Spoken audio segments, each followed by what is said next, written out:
नमस्कार, आप देख रहे हैं जेबीटी अध्यात्म। आपके साथ मैं हूं अंकिता। मृत्यु एक ऐसा अटल सत्य है जिसको कोई नहीं टाल सकता।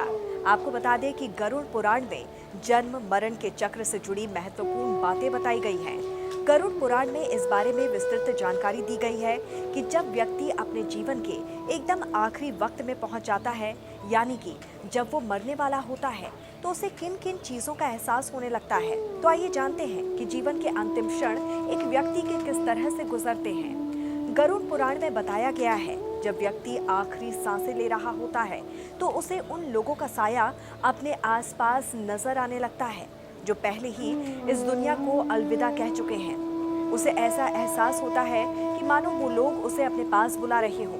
ऐसा माना जाता है कि मरने वालों को ऐसे संकेत इसलिए मिलते हैं ताकि वो अपनी आखिरी इच्छा अपने परिजनों को, अपने परिवार वालों को बता सके। गरुड़ पुराण में बताया गया है कि जब व्यक्ति का दम निकलने वाला रहता है तो एक प्रकार का रहस्यमय द्वार उन्हें दिखने लगता है। कुछ लोगों को उस द्वार से प्रकाश की किरणें निकलती हुई नजर आती हैं, तो कुछ को उस द्वार से आग की लपटें निकलती हुई भी दिखती हैं। कोई व्यक्ति गंभीर रूप से बीमार है और ऐसा कुछ दिखाई दे तो परिजनों को समझ जाना चाहिए कि अब वो व्यक्ति उनका साथ छोड़ने वाला है। जीवन के आखिरी पलों में व्यक्ति को श्याम वर्ण के लोग नजर आने लगते हैं। दरअसल ये यमदूत होते हैं जो उस व्यक्ति की आत्मा को अपने साथ ले जाते आते हैं। जब व्यक्ति को यमदूतों के अपने आसपास होने का एहसास होने लगे तो समझ जाना चाहिए कि उसकी कुछ ही सांसें शेष रह गई है। अक्सर ये कहते लोगों को सुना गया है कि जब मौत आती है तो परछाई भी साथ छोड़ देती है। ये सिर्फ एक कहावत नहीं बल्कि सच है।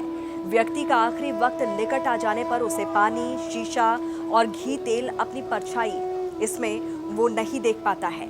ऐसा होने पर तुरंत समझ जाएं कि अब अधिक समय शेष नहीं रह गया है। जब व्यक्ति का आखिरी वक्त करीब आता है तो उसे अपने बीते हुए कल के अच्छे और बुरे कर्म अचानक से याद आने लगते हैं। अंतिम समय आने पर वो अपने मन में दबी इच्छाएं अपने परिजनों को बताना चाहता है जो उसने आज तक किसी से साझा नहीं किया है। तो इस पर आपका क्या कहना है, जरूर बताइए। नमस्कार।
कांग्रेस नेता राहुल गांधी की सांसदी जाने के 133 दिन बाद सुप्रीम कोर्ट ने उस फैसले को ही पलट दिया, जिसकी वजह से उनकी सांसदी गई थी।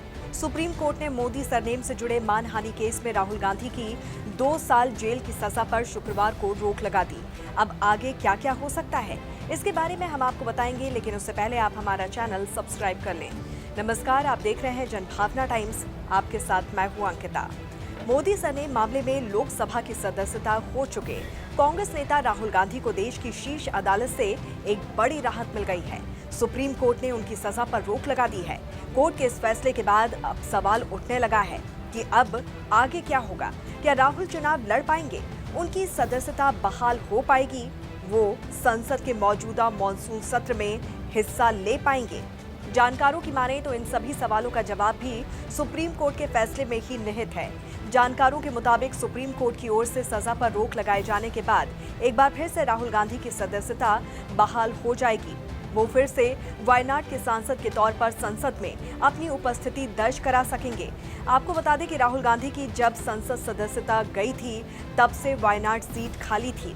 वहां कोई उपचुनाव नहीं हुए थे, इसीलिए राहुल गांधी दोबारा उस सीट से सांसद बहाल हो जाएंगे। राहुल के फिर से संसद में आने का रास्ता खुल गया है और अगर वो मौजूदा मॉनसून सत्र में पहुंचते हैं तो वे मणिपुर के मुद्दे पर लोकसभा में विपक्ष की आवाज को एक नई मजबूती दे सकेंगे। वहीं लोकसभा सदस्यता बहाल होने के बाद वापस उनका आवाज भी उन्हें मिल जाएगा। वो भी अपने पुराने बंगले में शिफ्ट कर सकते हैं। साथ ही अगले साल होने वाले लोकसभा का चुनाव भी लड़ सकते हैं। पॉलिटिकल एक्सपर्ट्स की माने तो जिस तरह से मोदी सरनेम मामले में दोषी साबित होने और सजा मिलने के बाद राहुल गांधी की सदस्यता तुरंत ही चली गई थी, ठीक उसी तरह से उनकी सदस्यता भी बहाल हो जाएगी। लोकसभा अध्यक्ष के पास कोर्ट के आदेश की कॉपी पहुंचने के बाद ये स्पीकर पर निर्भर करता है कि वो कब तक राहुल की सदस्यता बहाल करने का फैसला लेते हैं। लेकिन माना जा सकता है कि कोर्ट के फैसले की कॉपी मिलते ही लोकसभा अध्यक्ष इस पर फौरन फैसला लेंगे और ऐसी संभावना जताई जा रही है कि सोमवार से राहुल गांधी संसद में अपनी मौजूदगी दर्ज करा सकेंगे। तो इस पर आपका क्या कुछ कहना है, जरूर हमें कमेंट के माध्यम से बताइए। जुड़े रहिए जनभावना टाइम्स के साथ। नमस्कार।